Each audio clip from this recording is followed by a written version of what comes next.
Hi, my name is Lauren Grasso. This is my practice video interview for my Studies in Family Relations class. Okay? I'm Joe Grasso. I'm Lauren's dad, here to help her with her assignment. Okay. So, first question is, what knowledge do you have of your grandparents, my great-grandparents? The knowledge I have of my grandparents was I was pretty young, and I remember my grandmother being very sick, and my grandfather cutting glass. He was a glass cutter. He also worked for the post office, and he was growing grapes, and I remember him having all grape fields in his backyards and us playing back there. So I have a lot of, some fun memories of them. Okay. So, yes. So, your grandfather was at war, World War One. My grandfather was in World War One. So, what did your grandmother do during the time that her husband was at war? She was investing and looking into investing property in Hamilton, which she pursued in buying a lot of property in town. To my knowledge, she had purchased a lot of properties around Hamilton. And this is your grandmother? This is my grandmother. On my mother's mom's side, okay. And when did they choose to have children, your grandmother and your grandfather? Well, I know that my uncle was born in 1919. He was 2 years older than my mother, and my mother was born in 1921. So how long they decided to have or plan, I don't know, but I know that's the year they were born. Okay. So how did the Great Depression affect your mother and her life as a child? Well, I know that my mom, growing up in the Depression, I know she had always wanted to pursue her life and more or less take charge, finish her high school, and pursue college. So during the Great Depression, what did your family do to better themselves or to keep themselves above, head above water during the Great Depression, and everything else was kind of. Well, like I said, my mom wanted to pursue college, and she knew that she wanted to open up some kind of a business. And my dad had always worked. He had worked for Sears and Roebuck, and the story, him buying a car and driving to Camden, finding out that they were taking applications. He knew that he had to work. He knew he had to pull out of the Depression. He would have to work. It was more or less the key to everything back then. And if you had a job and you were making money, you were going to pull out of it. So, and that's what they did. Okay. So your mother chose to go to college, and she chose business school as her next move in her life. So what do you think about your mother being a woman back in that day, in the late 1930s, early 1940s, and pursuing that business degree? That was redefining the role of a woman during that time. Well, it kind of makes me proud to know that my mom was doing things that other women weren't doing. She was pursuing a life in business. She had a job. She was doing accounting for a lot of businesses in town where, women with the same caliber were housewives. And, so it kind of makes me proud to know that my mom was pursuing her life that way. So at what point did your father come into your mother's life? My mom and dad had met in the late 30s, early 40s before my dad had went off to World War II. He went over, he was in Japan, he was in the U.S. Navy. And they had met before that, because I know they had written a lot of letters back and forth, and they were still single at that time. Yeah. So what year did they decide to get married, and what were their plans once they got married as husband and wife? Well, when the war was over, it was 1945. My mom and dad had got married in 1947, and my older brother, their first child, was born in 1940. I think he was born in 48. 1948 was my brother. A year later, after they were married, they had started their family. So their plans as husband and wife were to start a family. Were to start a family, which was what everybody was doing. Everyone was starting, and there was no such thing as one child. Of course, families were big at that time, so we were in for a big family. So 5 siblings. 5 siblings, me being number 4. So, what were your memories of the shoe store, or the store that your family opened? Well, at your house. When my mom, after she pursued her college degree, she had a business degree. They wanted to open up the shoe store. That's how we had gotten on the shoe store. And my memories of that, which I was really young, but I do remember people coming in to our shoe store, and my mom always taking care of people. If people couldn't afford shoes, she would set up a payment plan or give them shoes. But if people came in with shoes, they left with shoes. If they came in to buy shoes, they had left with shoes. Right. Even if it wasn't. Even if they didn't have money or whatever it was, that was pretty much the basis of our life in my family, was to help people out. So after all the things your parents had accomplished, the shoe store, having a family, How do you feel as one of the children growing up in that house, like being a Grasso, being the fourth Grasso?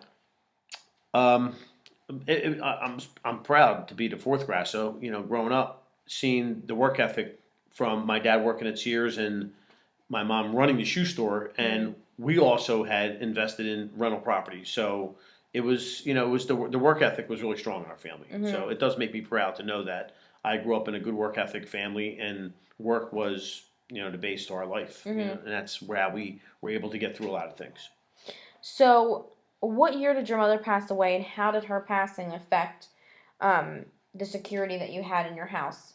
Well, when my mom passed in 1982, I was 20 years old, 21, and my sister was only 17 years old. So it was tough, to lose her because she was the glue in our family, and my dad was one that was, my mom had taken care of my dad, and my dad worked. He worked, there. We had rentals, and it was tough to get through that. But it seemed to be she was the glue, and it made it for a difficult time at that time. Okay. So, what was some advice that you had taken from what your mother had said before she passed away, and like, what did you do to make sure that you would do exactly what she, had said? Well, growing up, she had always told me that as long as you were working, you really didn't have to worry about your bills, which is the same today. Everyone gets bills, but if you're not working, it's a problem. So as long as you were working, you were going to make it. You had to work was pretty much one of the things that she had put on our family, and saving money. You always had to put money in the bank. And when I remember as a kid coming home, this much money went into my savings account, and this much went into vacation account or Christmas club. So pretty much saving money, working was a lot of the things like that is what I taken from my mom, and investing rental properties, which I had done the same thing that they had done. Okay. So, at what point did you meet your wife? And when did you decide to get married? Well, I met my wife. We were in grade school when I knew my wife, and we had dated all through high school. And after I had gotten a job at the post office, which was a secure job, I knew I would be able to buy a house, get married, and raise a family. At that time, working for the post office was a secure job, and that's what I was looking for. So is that why you chose the job as a Yes. postal employee? Because it was a secure job. It was a secure job, knowing that my uncle, my grandfather, my brother all worked for the post office. Now, did you think that because it was a job that was passed down through the family, did you think that was a job that you were going to take? You mean to pass down to my family? Yeah, like it was passed didn't. down through. At one time, I thought it would be a job to pass down to my family, but as the post office had gotten more difficult in their ways, like any other business, I thought it would be best that my children had went on to what they wanted to do in college and pursue their own careers. Okay. So knowing that you have like security in your job because of your seniority at around like 30 years, what point did you decide to have children? Well, we decided to have children after we had purchased our house.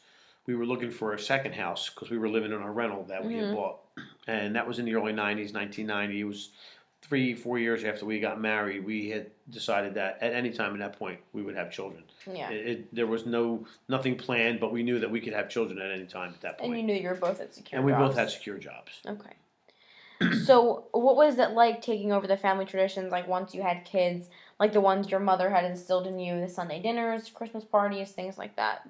Well, after my mom had passed away, we didn't have a lot of that stuff because I was still living home with my dad. So once I started my own family, we were able to put those things back together. We were able to have Christmas parties, the birthday parties, our Sunday dinners, and invite my dad here. So it became almost, like we were able to continue the tradition with my family. Okay.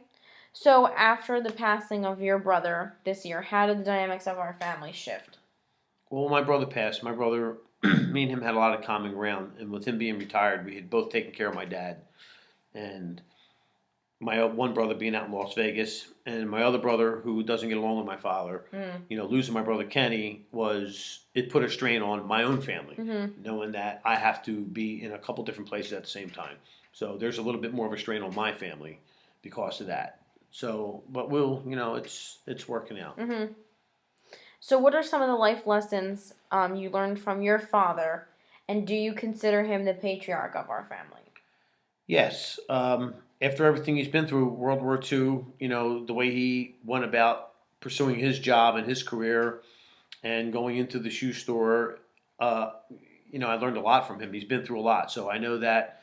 And then losing his brother and Mm-hmm. losing his wife. And I know how he feels after losing my brother. And you just have to, you have to keep moving forward, no matter what. And, I've learned a lot of things from him. And that's one of them, just being strong. And he's like the strongest person I know. Mm-hmm. And what about your mother? Did you consider her the matriarch of her family? And, like, who do you think took over that role once she passed?